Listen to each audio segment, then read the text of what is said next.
What else in your body gets harmed by subpar adrenal performance? The adrenal glands are responsible for so many things, but I'll give you a list just top of my head. Number one, your immune system is affected. You get sick more often. Number two, your digestive system and how you process sugar.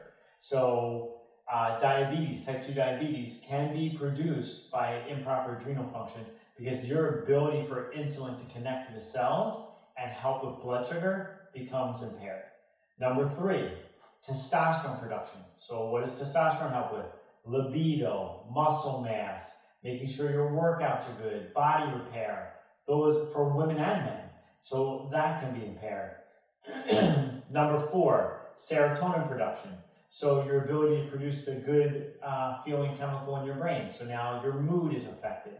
Number five, your thyroid gland is affected. Your ability, when your adrenals are off, your cortisol is off. Cortisol impairs your body's ability to convert what's called T4 to T3. T3 is your active thyroid hormone.